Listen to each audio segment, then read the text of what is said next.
You're listening to Oppositional Forces. Bad guys for good reasons.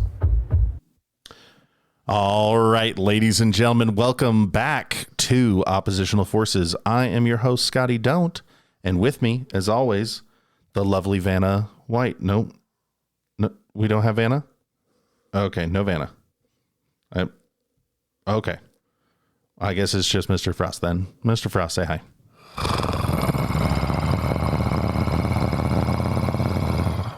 Hi, guys. It's ice cream day. It's Wiener Wednesday, actually. I don't know what that is, and I don't want to know. And please and thank you. And it's 420. So It's today 420? today is 420. No, see, I don't pay attention to that kind of stuff. Yeah, you don't, but I do. Yeah. The worst person ever to walk the face of this earth was born today. Well, I mean, not today, because... Then they wouldn't be the worst person ever. Yeah, some little infant is like, come on, man, I'm trying here. I don't know why that baby's talking, but... They haven't crossed the velvet rope, the velvet blind or whatever it is yet. I don't know what that means either. You don't know what that means? Velvet blind? Yeah, it's like the... Oh, okay. Nope. Backpedal. Yeah, come on. No. Yeah, Don't make today one of those days. Yes. We have sweet, kind listeners. Okay. And we love every one of you. Speaking of our wonderful listenership, we would love for you to jump on to our website. That's badguyforhire.com and click the Patreon link and become a subscriber. Because subscribers are soon going to get some sweet stuff. But if we've only got a handful of you, then that's a lot of money for sweet stuff. We'd blow all the kitty from, the small subscribership to do the sweet stuff. And then it wouldn't be so sweet. It'd be like, I got a Cracker Jack top. Like, yeah, dude, like, Right. We had to go to the source for those to get them cheaper. We couldn't even go to the dollar store. It wouldn't even have our logo on it. It's just the top and like a little handwritten post-it note. Thanks. Yep. So if you like what we do, if you like the sound of Mr. Frost's growl, yes, that one. If you enjoy, some of the content that we've been bringing, I really want to bring as much as we can, as often as we can. Unfortunately, some of these lag times have a lot to do with, we got to go make money. We got to go make real money from real places. And, but if we had a lot more people, on our Patreon, yeah, we wouldn't have to do that. Exactly. If you and a handful of people, let's turn this into like a network marketing thing. Right. Like, let's do a full blown, like, oppositional forces MLM, and if you get, if you get 5 subscribers under you and they each get 5 subscribers under each of them, then we just start recycling the money in a Ponzi scheme. I feel like I'd rather talk about behind the velvet curtain or the black curtain or whatever that is. Oh, yeah. And you know what? Like, I'm not trying to poop all over MLMs, because I know that network marketing in and of itself, has a pretty good process. I understand how it all works. I've been there, done that. I got the T-shirt. That's what I was looking for. And the keychain. Stuttering like our senile president. I got the thing, with the fabric on your chest. Yeah. T-shirt, Mr. President? Yeah. Corn Pop gave it to me. Exactly. Sorry. That's as political as we'll get for the day. I apologize. I feel like I kicked that dead horse enough. Yeah. We'll probably drop some hints again, just because that's the kind of mood I'm in. Right. You know what? And it's going to be entirely all of your people's fault. And I do mean your people, my listenership. If we have to start like dive bombing like 6 times during an episode to like talk about Sherry's berries. Right. Let's talk about purple mattresses. Yeah. Because if you're not subscribing, like That's where we're headed. Yeah, we're getting enough numbers now for listenership that I'm starting to get all the emails and stuff like, hey, do you want to join like our network of other podcasts? And we've got advertising companies and stuff that work through us and blah blah blah. And right now I'm ignoring them because I feel like once I go down that rabbit hole and like full blown sellout, there's no turning back. And from here until the end of time, I'm going to have to sit here in front of a microphone and tell you what type of Tommy John's underwear I'm wearing and what it's doing to me. Hey, the best part about that is free swag. Come on.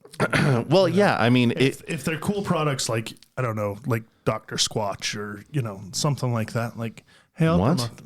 Dr. Squatch. I don't know what that is. Don't go too far into it because they're not paying us. Right, but it's the soap, man. It's the soap. Oh, it's the scented. Like the mountain, the pine tar. and all that stuff. Okay, all right. I mean, it smells good. I don't think I got psoriasis. I can't be rubbing myself down with pine tar. And I wouldn't wash my butthole with it, but I'd wash my hands with it. Okay. Like on the bathroom sink. You know what I mean? Okay. And then I'd have to lotion afterward, or I'd right. dry up and blow away. Right. I don't know why I live in a desert, because like if it gets hot and dry enough, I just turn into a tumbleweed. Right. Going through vats of lotion, and not for good reasons. I'm ashamed of myself. Lord, I apologize. Bless the pygmies in Africa. Tonight is a smoke pit, if you guys can't tell. Oh yeah. We've been trying to wrangle some things together, but at the end of the day, we had to kick each other in the shins and be like, no, we just get in front of the microphone, say something, and hopefully people like it. Right. I don't know. I don't really know how this works. Like, to be totally honest with you, I mean, it's funny. You get good responses of like all the topics that we talk about. Mm-hmm. And then I get the good responses of like, oh, you guys are doing a smoke pit. Oh, I'm going to tune into that one. I'm going to share that one. And it's like, well, I know I like to hear myself talk when we do a smoke pit, but I just add in when we talk about topics or if we have a guest or something like that. And it's funny how the night and day between the two of us of how things interact, like we were talking earlier. Yeah. No, I mean, for sure. There's definitely something there where there's, I've always loved the chemistry I have with you talking to you, which is why we call this the smoke pit, because this is where we generally used to end up during working hours. Not being derelict in our duties, but we were smoking a lot in between like patrols and things like that, doing physical security all over the place. We'd find some time to hang out and shoot opposite ends of the compound of like, hey, what are you doing? Let's meet up over here and we'll do the last half of our. We'll time our cycles. We'll sync up our cycles and we'll end up at the same spot. Right. Which I had a good time. I had a good time doing that. Right. But we'd have a chance to be able to, just back and forth with each other about, anything. Yeah. Yeah. But so I was saying, like, I don't understand how any of this works. And total transparency, like, I have researched this stuff. I have looked into, all these different things. I've spent countless hours watching YouTube videos and paying, hundreds of dollars for tutorials and workshops. I wish you would go back to doing that instead of the cop auditing. That would be awesome. I really do. And not that it's annoying, because it's not, because some of that stuff is actually kind of funny to me. But like when you get that harebrained idea when you're tired and you're like, hey, I think we should audit cops. No, we should not. No. Hold on. So you are misunderstanding and then therefore misrepresenting what it is that I have pitched to you. Okay. All I hear is cop auditing. I'm already not a fan. No. I'm a fan of the police, but the police generally are not a fan of me when I start talking about, well, go ahead and take my guns. I'll pop out some matches and, a can of gas and. Yeah, because that sounds like terroristic threats. I might charge you with that. All 6'6", Well, whatever I weigh now. You're looking good though. Oh, man, you guys have gotten 3 of those already. Right. I really hope that you guys are like at home in a private place. Right. Because we are. Well, I don't know about how private it is, but yeah, well, you know, it's a paper door, but whatever. Yeah. That's how homes are built now. I have now locked the door so the heathen children can't come busting in. Yes. Dad, there's this thing on this video game, or can we buy this video game? Because it's on the pass. Ooh, sorry, tickle in my throat.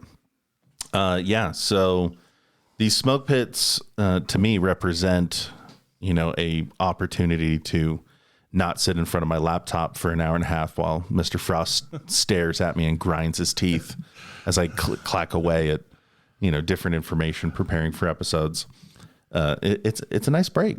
It is, to be honest with you. And I understand, you know, that this may be the best part of the show, you know, for some people, you know, looking at just, you know, the example of the most listened to podcast in the world, the Joe Rogan Experience, right? When he does the JRE fight recordings or whatever, right? Some people only tune into him for those. I don't listen to those at all. I can't because it's, well, one, probably because I don't follow fighting enough. Yeah, well, it's like watching sports, you know, for me is right. I don't care what his name is and how much he weighed 2 years ago, you know. How much he weighs now. The whole point of watching, you know, UFC fighting is to watch grown adults beat each other into a pulp and give each other CTE for a couple $100,000 a pop. Maybe like, a couple $100,000 a pop. No, I mean, they're yeah, depending on the fight. Yeah. You know, if you're the main card, right, and it's like one of the 5 or 6 that year that's like it's endorsements that somebody came out of retirement for it, like, yeah, they're looking at like, you know, a couple $1 million, you know, for the fight. But right, I think a lot of that was boxing though. They were throwing big numbers at boxing. Yeah, but you had to pay out of that money. You had to pay your trainer. You had to pay your sure. Your gym. You had to pay. There's costs. Yeah. I mean, so a little bit of background. Mr. Frost and I, we went to Tampa, Florida. Sunny Florida.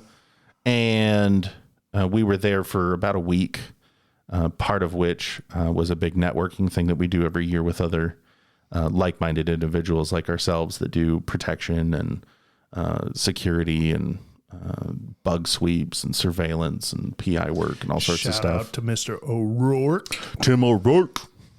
And Eric Parker and Zach Rugen and all the other merry individuals we got to spend some time with. Right. And one of the things that we were talking about while we were there, you know, doing this whole networking thing that we do, excuse me, was I totally forgot where I was going with that. One of the things that what was I talking about just before I was talking about this? We were talking about getting old sucks. Oh man. I got multiple TBIs. That's what I got to play on. Like the Marine Corps gave me these pretty pills while I was on ship, so that I wouldn't die of malaria when stepping foot on the continent of Africa. And just so that you guys understand, I'm not talking about just Africa in general. I'm talking about, you know, coastal Somalia and Djibouti and all that stuff. You said booty. And so when we were preparing to go out there, they started giving us these anti-malaria pills. Come to find out, years down the road, they had like a non-negligible amount of brain damage that are caused by those that include like short-term memory loss. And I was like, dude, I smoked so much weed in high school. Like, I cannot have any more issues with my memory. You know, couple that with some ADHD and some shaken baby syndrome, and I'm ready to rock and roll and forget why. Right.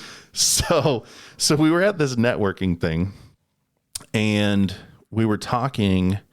Who were we talking to? I don't remember who we were talking to. And I talked to a lot of people. Yeah, we did. But the conversation started to lead toward how much we cost. And for a run-of-the-mill protector, if you are, let's say you're a famous person, right? You have to have 24/7 security. You have to have a residential security and you have to have mobile security. That was in your class, my friend. No, this was definitely because the numbers part is what I remember.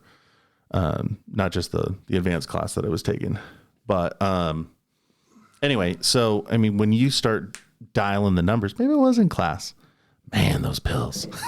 Yeah, because I never got malaria though. Hey, if you had that kind of conversation with somebody, I was not a part of that. I'm very aware, and I know Eric likes to really kind of hone that in as well. Yeah, yeah. So I mean, having 24-hour security. If you're talking about one dude, who posts up in some guard shack at night, and another dude, or gal, we're not here to discriminate, right? Is following you around during the day. You're talking about $300,000 a year minimum, and so if you're a celebrity, like you got to put numbers up, like, because the security is one thing, personal assistance another thing. Your car. If you're smart, you have a driver. Right. Like you start throwing these things at the wall, and those costs are skyrocketing. So I understand that. Like with these fight nights and stuff, like they're getting big numbers, but they've paid big numbers for the opportunity to get there. You can't go Rocky and do it in a barn with hanging, rotting meat. I don't know. I've seen some pretty yoked dudes that are just mowing their lawn with ankle weights and freaking hitting tires with a sledgehammer, bro. Right. And their technique is so garbage that they get knocked out in the first round. Well, they're not fighters. I'm just saying yoked dudes. Yeah. I mean, you can pay $35 a month and go to a gym, and get to be just as fit looking as any UFC fighter, because they're not, some of them, when they have to cut weight, they look pretty shredded, in order to make weight, but they're just dehydrated. I mean, a lot of those guys are, when you see him in a t-shirt and stuff, you're like, I mean, he looks like he does a few extra push-ups, but this is true. This is very true. I mean, a lot of those guys, because they have to be so nimble and stuff, there's a lot of lean mass there as well. So, anyway, that's why we call that the smoke pit, because that was a rabbit hole that I don't know. I'll dig into something that fell into. does not matter at all. Sometimes I forget that I have a mute button. Right. We both kind of have a dry cough going on here. Well, we were in sunny, humid Florida for a week, and now we're getting used to This is true. Back to the desert. My beard feels like sandpaper. And then when little Scotty was at Barber Collective, as a matter of fact. The Barber Collective. Right. He gave me a good haircut and trimmed up my beard today. And I was like getting flicked. It felt like with little pieces of sand in my face because the hair was just so coarse. It was kind of strange to me. Yeah. Yeah, it's kind of a wild ride if I don't use beard oil, because it dries out just that quick. Right. My beard will turn to straw in like 2 days. Very uncomfortable. I have to have a soft beard. Yes. You have to. I was going to turn that into a sexual chocolate situation, but I promised you I would not do sexual chocolate. I very explicitly asked Mr. Frost not to do his sexual chocolate voice as much as he likes to. And I'm sure as much as some of you like to. But if you want that, you have to subscribe to our Patreon. And on the other side of the paywall, I will get sexual chocolate corner with Mr. Frost. Oh, yeah. Dude, that just came to me. I'll do some growlies for you. Dude, you won't even need OnlyFans at that point. Like, right? I won't. You just sit there and just do your sexual chocolate voice. You can do shout outs, do it live. Right. Because you can do like a Patreon paywall live, can't you? I think so. Honestly, as we're talking about a live thing, I think that maybe we should figure out how we can tune this into like a Facebook Live, or even post it live on the website as we do this. I told you, I record in the buff, and I refuse to go on camera this way. Wait until summer when I've had a little bit of sun. Dude, you don't go in the sun unless you have to. Dude, I'm Scotch, Irish, German, Dutch. The sun ain't my friend. All right. I've spent plenty of time, in coastal Carolina and Florida and Louisiana, Texas. I know very well the sun is not my friend. Yeah, but we both know you're not naked. Speaking of which, does this freckle look weird to you? It's moving around. It's moving around. It's 2 inches to the left yesterday. I think that's a sand flea. That's not. Yeah. Anyways.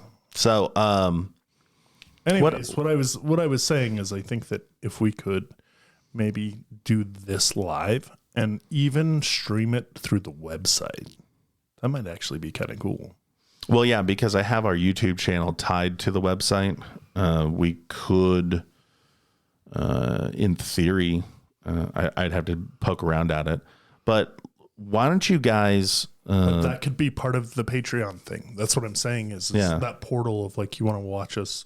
Not that it's all that entertaining, but if you want to be part of the direct link to listen to it, we can start kind of poking around and being like, hey, here it is. Like we're doing a show. Yeah.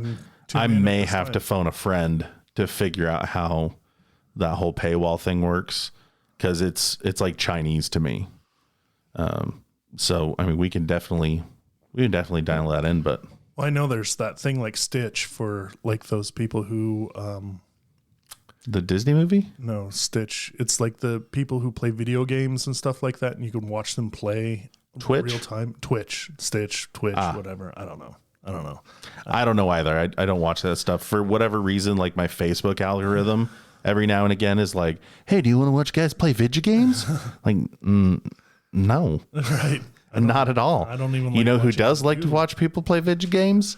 My son. Yes, he does. He will watch hours of other people playing, and I can't relate. Right. If I'm going to sit down and play, something, then I'm going to sit down and play something, and it's strictly because I have a friend on the other end of it, and we make it like an entertaining phone call.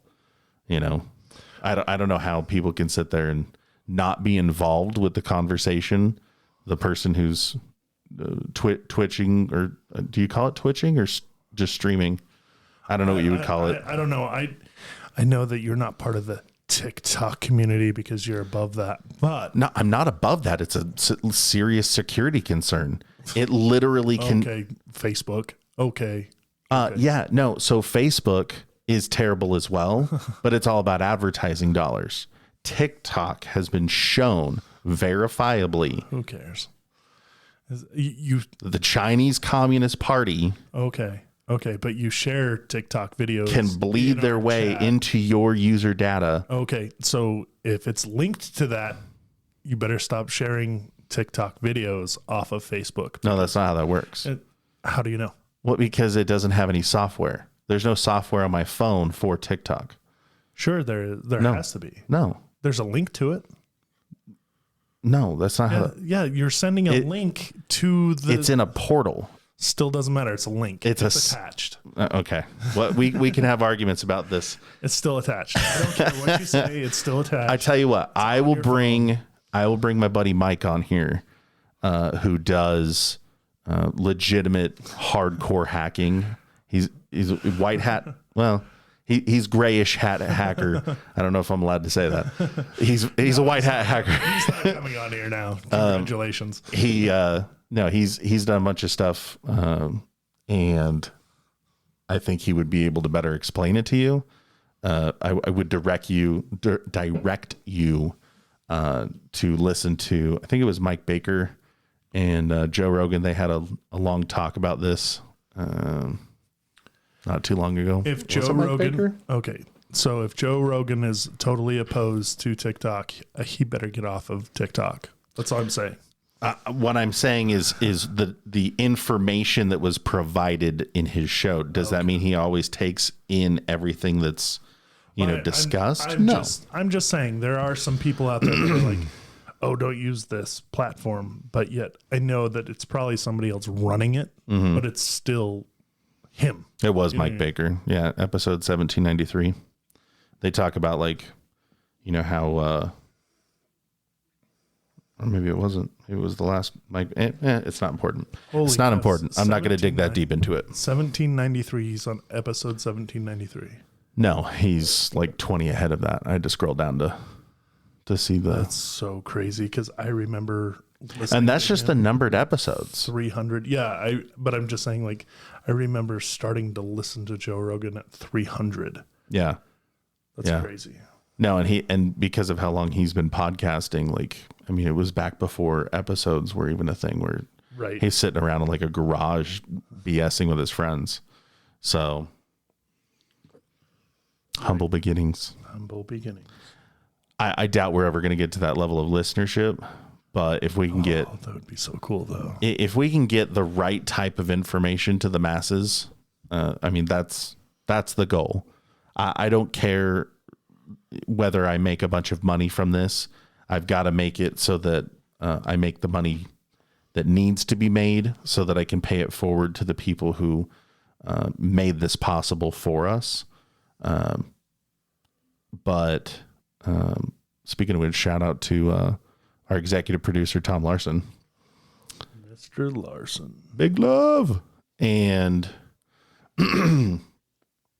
as long as at the end of the day, it helped someone where somebody could be like, hey, you know what? You were talking about that thing. And I Googled it and I learned that technique and then I used it for this and it saved my life or my career or my marriage or, you know, or was a lot of fun. Changed my life. Don't take any of my information for marriage advice. That's for sure. I don't know, man. I mean, you know, I can tell you the don'ts. Like how was it Edison? You know how many? I learned how many ways not to make a light bulb. Right. And it's like, well, Mr. Edison, you bought the patent, so you found how to buy patents. Sometimes steal them. Right. So just throwing that out there. He's dead. Don't everybody get offended all at once. Right. Thomas Edison is a thief and potentially even a murderer. So just throwing that one out there. I think some of us Snopes is going to get mad at us now. We could all be in that category of maybe a potential murder. You got to put there you go. Sorry. I got to move my phone over so that I can. So you can stare at your phone and talk at the same time. Yeah. You know, that's why I put this over here like this, so that you can hear me. Yeah. And then I can still look at you. Yeah. Multitask.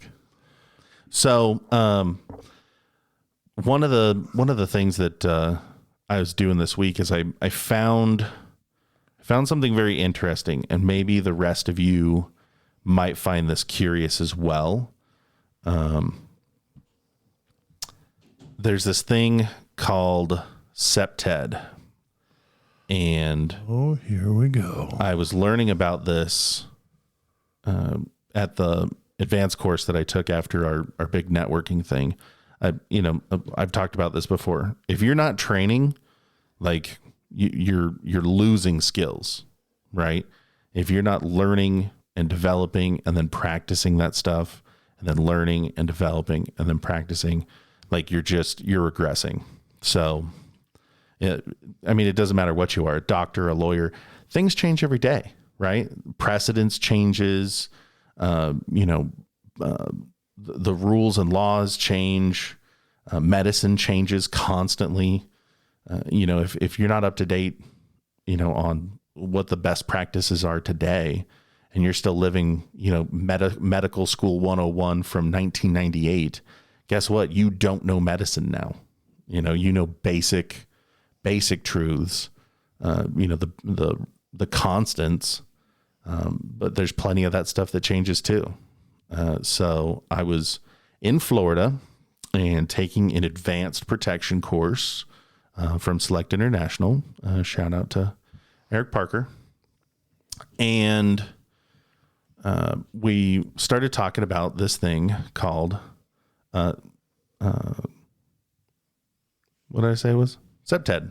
Anyway, so This is your conversation in your rabbit hole, and you have no idea what you're talking about. I want to engage you in this because we talked about this earlier today. We didn't talk enough about Septed. So. Right. No. And I really want to do a full blown episode on this one of these days, but just to wet everybody's whistle, I think Septed was pretty cool because I know a lot of these principles, but I didn't know that there was like an international organization that was,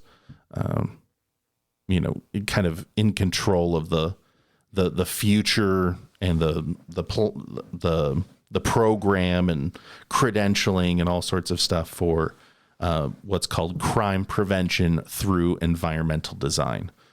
Essentially, all that really means is that using the world around you, creating barriers, if you will, physical deterrents, physical barriers, psychological deterrents, things like that all go into preventing crime. So it was pretty curious rabbit hole I found myself down. But like I say, I'm going to dig into it later in more depth in a future episode. But it's definitely something that if you want to go start poking around and see what they have, if you're in the protection world, I know some of our listeners are, this was definitely something that I found very, very interesting. And that's because I like reading things like stereo instructions. No, thank you. When I was in Japan, they borrowed me over to intelligence. And so I was in the Intel shop for a year. And while I was there, like my first job was to basically like help rebuild the entire security program for our squadron. And it was nuts. It was total breakdowns of how everything's supposed to be constructed, where everything is supposed to be, what's supposed to be accessible where. And dude, I loved it. It was so cool. Like, the understanding the infrastructure that goes in behind, the things that you see every day. Like, yeah, the bank is a bank and banks are hard to break into. Why are they hard to break into? Well, because they defeats everything. Yeah, they've got fire does not defeat everything. Everything. No, but burn a bank down and see what's still standing. If it's hot enough fire, it'll burn everything. Are we going to go into the conversation about jet fuel and steel beams? Yeah, pretty much. Oh, I shouldn't laugh at a joke like that. That's, but definitely conspiratorial, to say the least. I seem to really enjoy the physical security, sorry, I didn't mean elements. to sidetrack you. No, you're fine. I just that's definitely the aspect of the difference between you and I is you like the technical part and I like pistol whipping people. So that's why we complement each other so well. So when we're recalling this segment in court because you pistol whipped someone, let's be honest. Like, tell me I'm not that way. Like, I don't think about that. Like, oh yeah, we should try this rationally. And then I'm over there like, punch him in the face, hit him, stab him. No comment. I don't know. That's my legal standard. Yeah, okay. Whatever. You all know that I'm a violent person and I'm completely fine with that. No, you're not a violent person. You're a wonderful person capable of great violence. Potato, whatever.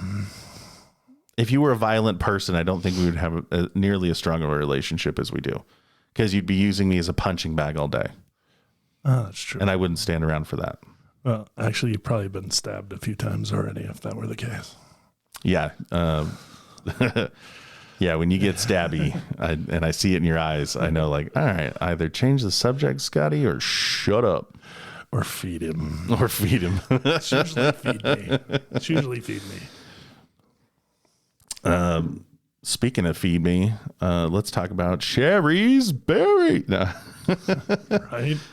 I really wish that I could find ways to like work that in like super smooth. But I'm afraid that I'm going to be more like oh shoot, what's the name of Bill Burr? You ever listen to Bill Burr's podcast? No. Oh, it's a hoot, because when it comes into the live reads, he's like, "Hey, yo, I'm just gonna hang on. Let me just pull this piece of paper up and okay." And then he like, has the paper and starts reading from it. And like, I don't even know why they want me to say it like that, because I've never eaten this stuff in my life. Why would I say it's delicious? Like, and he just trashes his live reads, but because they're so funny, they keep paying him. Good people. So, as much as I would like to have super smooth transitions, I'm sure that once we get into the wild world of live reads, because I mean, we're gonna have to, right? Eventually, at some point. Yeah, sure. I mean, at some point we're gonna have to, because there's gonna be enough of what we're doing that all the extra, behind the scenes stuff, uploading things and dropping things in the videos, and we're gonna have to have people that help us, because I am not a smart man, but I know what love is. Okay, I'll believe you. I will believe you.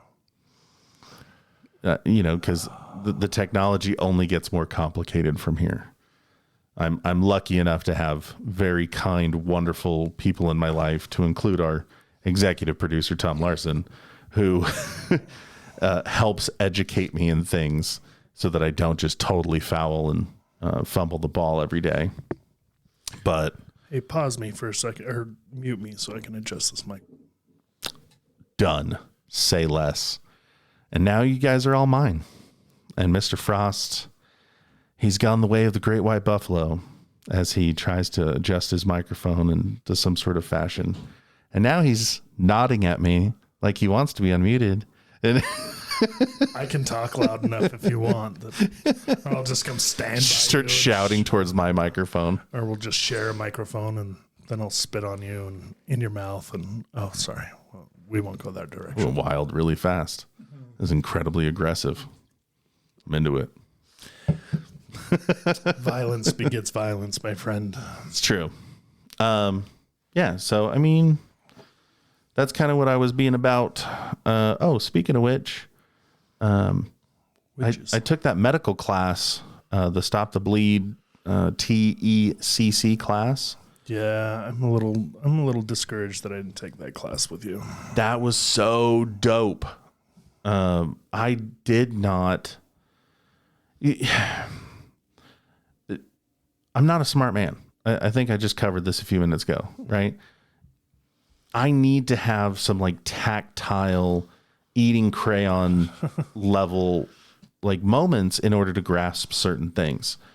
I have taken a half dozen medical classes over the years. Easy. Somewhere between like 6 and 9 classes, right?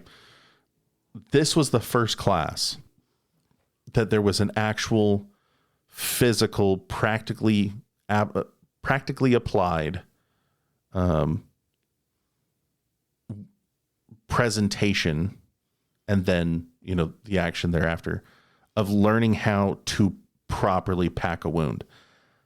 My stupid Marine-ness was like, yeah, just like unravel the roll as you go and just 2-finger Judy the Judy gauze chop, Judy chop with the fingers into the wound.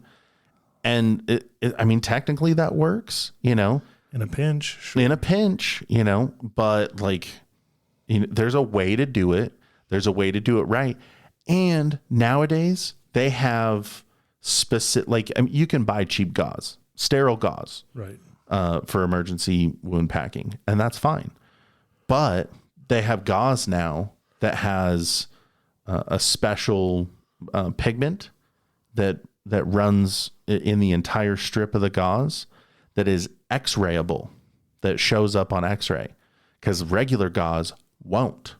And so if you pack a wound and you're just the first person that came upon the injured party, By the time they get to an emergency room somewhere and they're in an OR, they may not know, that you've packed all the way to the back, Right. So, or that maybe you packed something that didn't need packing and they just assumed it wasn't packed. And it's all soaked in blood now. Everything looks like Tissue. Tissue, unless it's pouring out of the wound, and they go to sew somebody up with 3 rolls of gauze in their thigh. Right. So that stuff was super interesting to me. And I really feel like I connected a lot more with the information this time around. And so I asked you, how you felt about it. And I talked to the instructor, and at some point I'd love to have him come out this way, or one of his affiliates, or one of the people that does what he does. I mean, his name's Matt, right? I think his name is, no. What was the instructor's name? Mark. Mark's a practitioner, though. That's the one thing that you do have to keep in mind is Mark is not, he has lived it, been it, he does it. So it does help, Right. that situation. On top of that, North American Rescue, the stuff that he kind of does and the gear that he uses, those guys are, they're no joke. In my opinion, anyways. That's my opinion. So that's all. Oh, Brian. Oh, Brian. I knew that was scratching my head wrong. You said Matt, and all of a sudden my brain just flushed, and I was like, no. I was thinking RMS. Matt's another part of that. He's a Marine. Oh yeah. Mm-hmm. Yep. Good people. Yeah, he's kind of the quiet side, so we won't do a whole lot of talking about Matt. But anyways, Matt who? I don't know what you're talking about. Exactly. I'm just over here picking my fingernails. Speaking of Secret Squirrel, June. What are we doing in June? I'm supposed to be in Wisconsin, but that doesn't sound like that's happening. But Secret Squirrel. Wisconsin. Yeah, Wisconsin. Yeah, we're doing the On Point Advanced Urban Escape and Evasion class. And we're going to be hunters. We're going to be hunters for the basic class. And then we're going to go full homeless in the advanced class. So I'm going back home is what you're saying. the streets of Salt Lake. Yeah, I'm just going to go back home and hide out. Nobody's going to find me. Congratulations. Do you have like a special like hole in the wall somewhere that you're like, right behind the recruiter's office? Yeah. Especially in June when it's just warm enough at night to where you can just snuggle up and nobody can find you, nobody can see you. Yeah. I haven't been up to Salt Lake and in those areas in years, so that environment could have changed, but it's not hard to find. I for sure am going to buy a bivy sack because the ability to zip myself into something in its entirety is going to be essential. I can't have anything creepy crawly find its way into my... It's not creepy crawly. What's creepy crawly is the people that you'll be around. Yeah, no, I'm going to like... like padlock it or what from the inside? No, I'm going to set myself up right, throw somebody $20 and be like, hey, just watch me. Watch me sleep for 2 hours, please. Probably find a tweaker to do that. Yeah, $20 is $20, man. That's He's more likely to wander off with the $20 the moment I zip myself in, right? And then come back 10 minutes later. Hey, man, you got that $20, man? Yeah. You told me you gave me $20, and then start kicking you as you're zipped up in the bivy sack, or drop a big cinder block on your head like they like to do in Salt Lake. That's comforting. To be honest with you, there's more homeless people that die from being hit with bricks and cinder blocks in their sleep than probably, I wouldn't say ODing, but I would say like the assault side. Do you feel like that's more like the underground like cultural norm, or is that like some sort of nefarious like gang initiation or serial killer going around and cinder blocking people? That's a particularly specific MO if you're just cinder blocking homeless people while they sleep. Here's the thing: is downtown in the area, there's a lot of brick buildings. I've seen them, and you have right, but I'm just saying, like, you have nothing but time. You know what I mean? So leaning up against something, oh, there's a brick that's loose, and you keep that in mind of like, I'm going to need that for either a stash spot, or if I'm in a pinch and I need to freaking clobber somebody, I got something there. And I think that's what it is. And I don't know. I've just heard of a lot of deaths with cinder blocks as of late. I mean, it's been a little bit, but like legitimate people asleep or passed out drunk or OD'd, and somebody comes along and robs them and like smashes a skull in with a cinder block. Well, I mean, it is something that's pretty common that's used in construction, and there's a lot of construction going on in Salt Lake right now. well, it's pretty cheap building material. Right. That's why they use it everywhere. Yeah, I mean, it makes sense to me. It checks out. I mean, Snopes says confirmed. well, I'll even say this, like those people that are worried about like homeless people having guns, homeless people don't have guns. Yeah, they do. They're smarter than that. I worked at a youth homeless shelter. Right, but I'm saying like youths with guns. Right, true homeless, like the people that people think, oh, he's crazy and he stinks. Yeah, they may have a gun, but it's very unlikely because you're constantly being harassed with the police. They can search you, and a lot of those guys are generally felons or Search you for what? because you're in the wrong spot. Like you can look strung out, and they're like, "Oh, you smell like weed." You know what I mean? Because sure, drugs are Yeah. I guess maybe you could make a Terry stop out of that, but they don't care. Like they don't. You're a third-rate citizen once you become full-on homeless. Like everybody kind of knows in that beat who's who and what's what. I mean, look at Shuffles. You know. Oh yeah, Shuffles.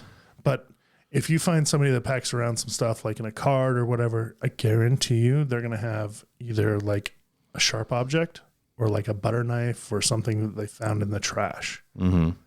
Because you can't get in trouble for having that kind of item on you if you're a felon or whatever. It's kind of like the bikers and carrying heavy tools like hammers and, screwdrivers. A pokey object's a pokey object. It doesn't matter. It's true. And then you throw it in the greasy, grimy, dirty, homeless aspect of it of, they spread the poop like peanut butter on the... No, this was going to be such a good episode, and now I have to delete it. I have to go back. I have to like pre-apologize to people. Hey, everybody, just skip episode 24 and like just throw that one to the wayside. But I mean, honestly, like it's one of those things. Like they have sharper objects. I mean, people say. I kind of feel like had I paid a little bit more attention, I would have learned a little bit more because hobos, people who used to train jump, I mean, there's still people out there that do it, but it's probably not as common anymore. But people who used to train jump assimilate into the homeless community as well. And, they have markers, they have things that, hey, this is a safe space. This is, cops don't harass us here. There's good cops. There's, nice people that will actually give us food or something like that. So there's a lot of things in that aspect that a lot of people could learn if you're willing to, that would help you along the way. So what I'm tying this into is come to the escape and evade class and then do the advanced class. Spend the whole week with us because I promise you, promise, you will not walk away with a whole new respect and eye-opening experience being in a city and how you view your environment. It's deep. Right? I feel like you told people that they won't come away from that. But then again, I zoned out. My ADHD drew me to houseless person versus homeless person, Right. and why it's PC to say houseless. And I wanted to sound intelligent for like 4 seconds. And then I came back to it and I was like, did he just say you won't learn any of that? I don't know. Keep click-clacking on my laptop. Right. Why is it that people have to go so far out of their way to make it look like they care about the homeless? Well, I mean, I feel like that's kind of like a cultural thing, though. I mean, a religious thing almost. I'm not saying it is, but I am saying because of the predominant religion that we have here in Utah of the LDS, or It's Mormon Mecca. Yeah. whatever you want to call it. But I mean, the Christianity in itself of like, service and taking care of the fallen. Well, part of the reason why they're freaking fallen. But even like the atheistic, like Hollywood Californians, they spend, I'm sure I'm going to misquote this, but I think it's like $1.5 million a year in California per homeless person. Like for the entire infrastructure of all the different programs and the systems of counselors and what do you call them? The people out in the field, caseworkers, Right. and all these different things. Here's the thing, though. From my experience being younger, and this was quite a few years ago when I was full on homeless, but those programs are great. Those are fantastic programs. But the problem is people get wrapped up. You get some of these people that get wrapped up, or they get overloaded with caseload. So you fall through the cracks. Things don't get followed up on. You have to move your environment constantly when you're homeless. It's not like, there's a bunch of homeless housing, or, there's not a bunch of places like you get hemmed up a few times with the cops for, trespass. You have to move away because that's when they start shaking you down of like, what are you doing over here? Why are you over here?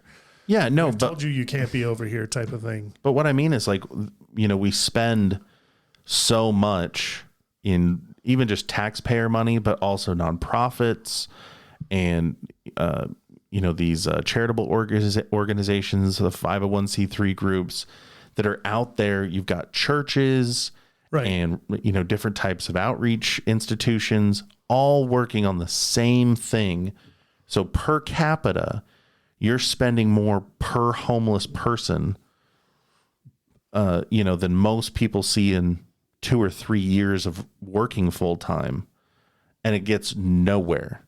And I guess my question was, why is it that we spend so much money to look like we're trying to help a problem when it never helps the problem? Because they're too busy paying people. Yeah. The money's not going to, help the homeless problem. They're paying the people to go say they're helping the homeless problem. Yeah. With hyperinflated, college educated, administrators, right, in 6 different levels of administration before, right, you get to a caseworker. Right. That's making maybe $25,000 a year. Right.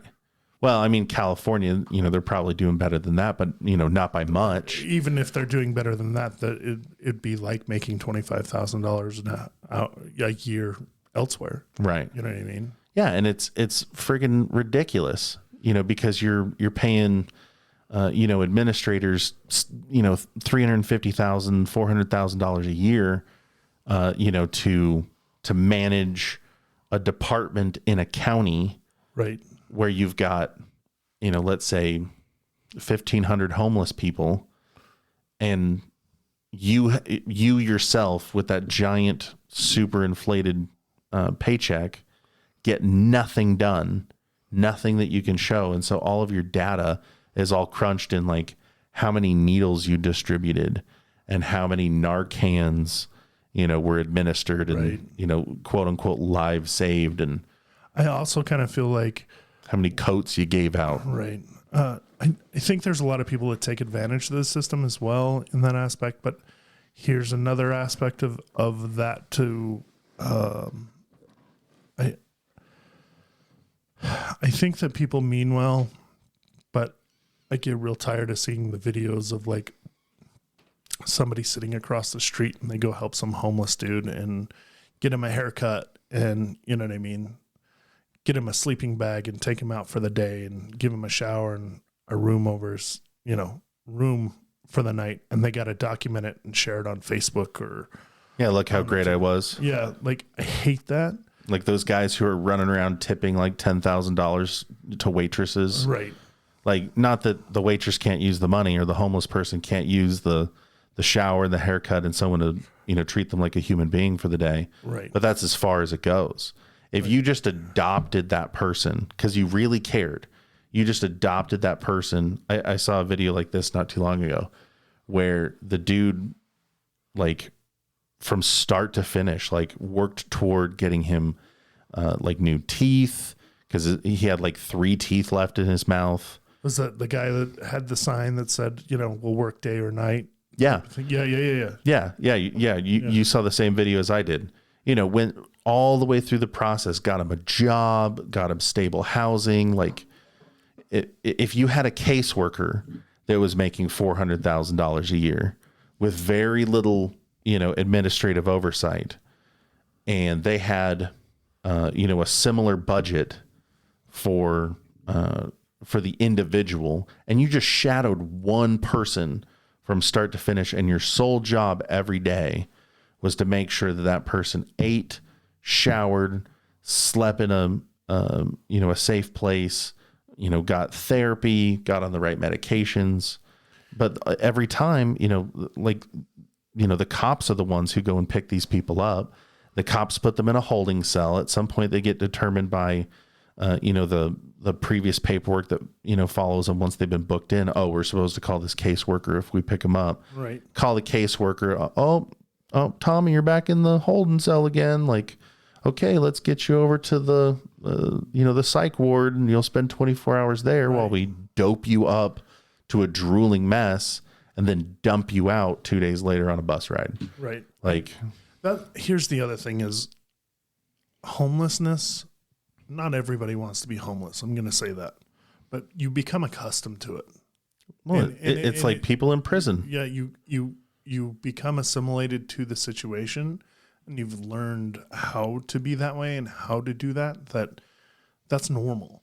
Yeah. Why would I go get a job when I can make $150 a day panhandling on the corner here in sunny southern Utah? Because all of a sudden, if I tried to get my life in order, I'm 8 years back taxes. I'm, you know, 2 felony outstanding warrants. I'm this, I'm that. And so if I poke my head out of the system that I've generated for myself, living on the streets, like it's only going to kick me back trying to dig myself out. I'm going to clean myself up, and then in the process, when I'm done figuring that all out, I'm back to being homeless. Right, because I didn't leave breadcrumbs for myself to find my way back. I left landmines, and I don't know where they are. Right, and I think that, you know, when I was homeless, my favorite time of year in Salt Lake was holiday season. You can go hang out by the LDS temple, and people who want to go see the lights, the Christmas lights at the temple right after Thanksgiving or Thanksgiving Day when they do the light up thing. They're feeling particularly generous. You make money, you know what I mean? And you will, if you were to look at the money spent at some hotels, like hotels that are lower end, of course, you will see the rise of money that they make because the homeless people actually are like, oh, it's cold out here. Somebody gave me $100. And I made another $400. I can go sleep in a hotel room. Some people, not all, but some. But you see a rise in that kind of situation. I think that I got super lucky in that aspect of I was a little smarter and started hanging out at the truck stops and asking guys for their shower tickets so that I could shower, because I was still going to high school when I was homeless like that. So, and then the lady that worked the day shift at the Flying J that I would go hang out around, essentially, she caught on, and she was kind of like a mom a little bit. And she just was like, oh, I got an extra shower ticket. Yeah. So, I mean, I didn't shower every day, but I had that ability to shower and clean myself up and do a little bit of laundry every now and then.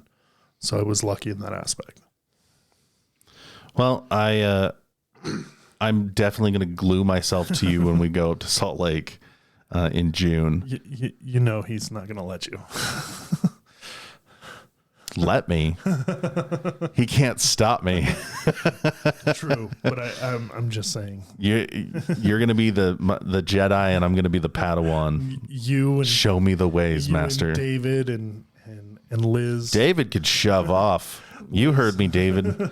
You don't get to tag along. You and your missus, you guys can just go find your own way, and that makes it more fun for you because you guys are a little masochistic. David trains hard and doesn't mind the pain, so he didn't get Neither does Liz, Miss Chain Ribbon Dancer. Yeah. So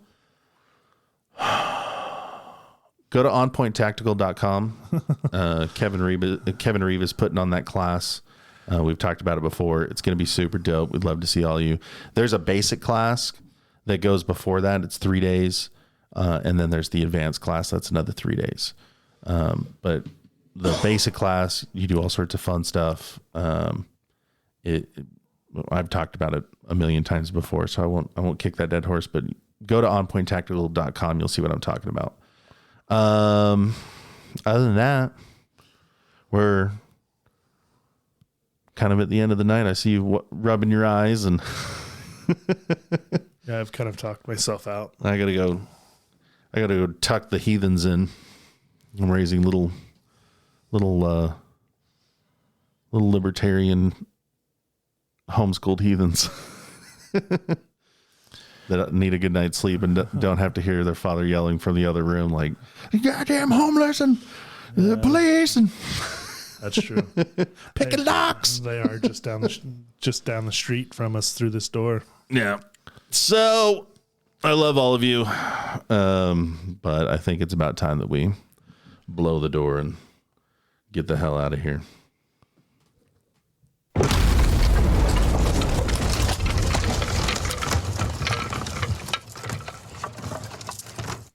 Thanks again, everybody, for listening to Oppositional Forces. If you want to check us out online, you go to badguyforhire.com.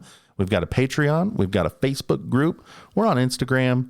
And we'll jump on Twitter whenever Elon buys it. So well. We've got a YouTube channel with a single video on it. And if Mr. Frost has his way, we'll eventually have some sort of TikTok. I'll buy like an isolated like burner phone and put TikTok on that, and we'll just upload videos and then I delete the app every afternoon. No, I think what I'll do is, to be very honest with you, I'll probably make a TikTok about it, and then I'll do some either live stream, because eventually once you get so many followers, you can do a live, and maybe we'll do the live that way. We can get paid from doing lives as well. Just keep your tongue in your mouth. Yeah, I will. And then I can't promise not to growl or wink. Save that for your personal page. Yeah. The main one. I don't want you to be like, ah. All right. But I will figure it out. And hopefully we can do some live streaming of our podcast. That'd be dope. Yeah. Even, on the Stitch or the Twitch or whatever the hell it is or whatever.